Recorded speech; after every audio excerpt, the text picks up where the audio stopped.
அண்மை காலமாக பெரியார் அவர்களின் மீது ஆதாரம் இல்லாத அவதூறுகள் திட்டமிட்டு பரப்பப்பட்டு வருகின்றன. நீண்ட காலமாகவே சங் பரிவார்கள் இந்த சதி வேலைகளை செய்து வருகிற சூழலில் மொழியின் பெயரால், இனத்தின் பெயரால் அரசியல் செய்யும் அமைப்புகளும் பெரியாரை குறிவைத்திருப்பது அதிர்ச்சி அளிக்கிறது. சீமானவர்களின் பேச்சு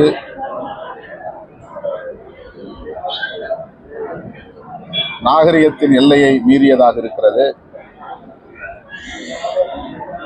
குதர்க்கவாதமாகவும் இருக்கிறது. அவர் பேசுகிற அரசியலுக்கு அது எதிராக போய் முடியும்.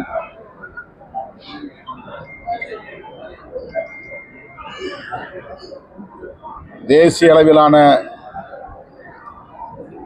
மதவழி தேசியம், இந்திய அளவில் பேசப்படுகிற மதவழி தேசியம்,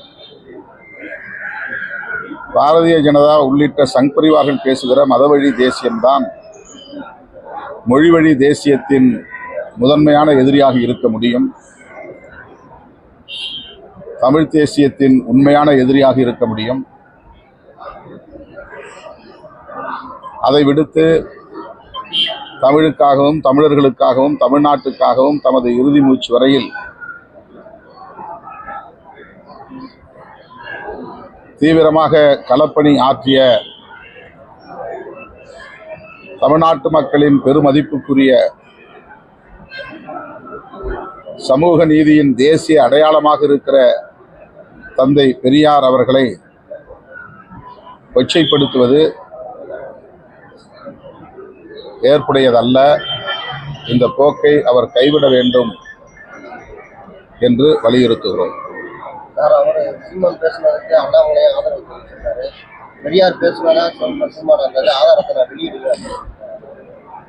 அண்ணாமலை ஆதரிக்கிறார் என்றால் அதிலிருந்து அவர் பேசுகிற அரசியல் எத்தகையது என்பதை சீமானவர்களே புரிந்து கொள்ள வேண்டும்.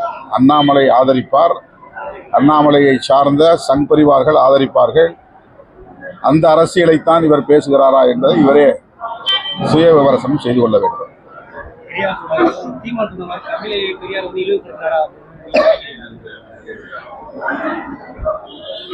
பெரியார் தமிழ் மீதும் தமிழ் மக்களின் மீதும் கொண்டிருந்த அக்கறையின்பால் சில விமர்சனங்களை வைத்திருக்கிறார்.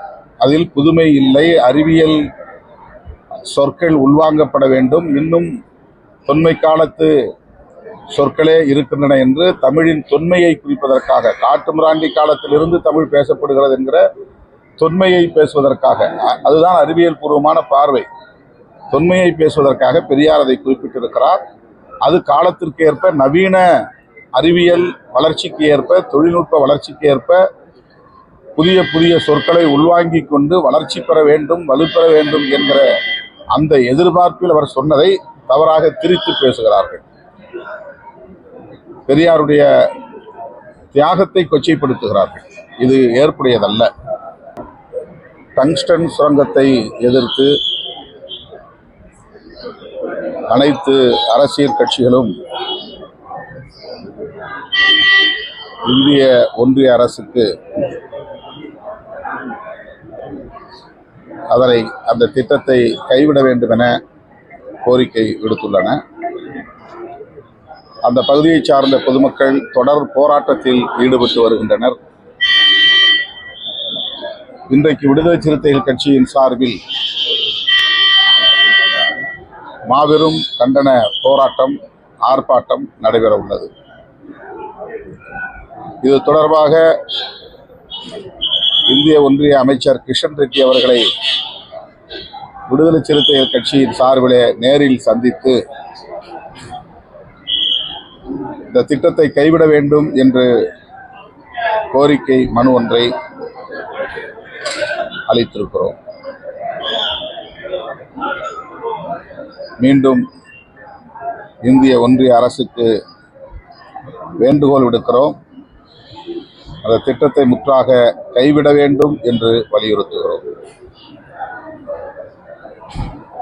பல்கலைக்கழக மானியக் குழு அண்மையில் வெளியிட்டிருக்கிற புதிய விதிகள் மாநில உரிமைகளை பறிப்பவையாக உள்ளன. உயர் கல்வி அனைத்தையும் இந்திய ஒன்றிய அரசு தனது கட்டுப்பாட்டுக்குள் கொண்டு வரக்கூடிய விதிகளை கொண்டிருக்கிறது.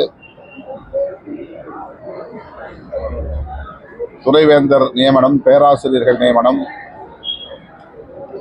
போன்றவற்றில் மாநில அரசுக்கு எந்த அதிகாரமும் இல்லை என்கிற நிலையை ஏற்படுத்தியிருக்கிறது. இதனை விடுதலை சிறுத்தைகள் கட்சி உண்மையாக கண்டிக்கிறது. உடனடியாக அந்த விதிகளை திரும்பப் பெற வேண்டும் என்று இந்திய ஒன்றிய அரசுக்கு வேண்டுகோள் விடுக்கிறோம்.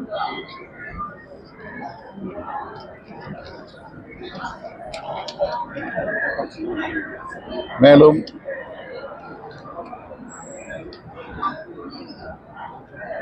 ஈரோடு கிழக்கு சட்டமன்ற தொகுதியில்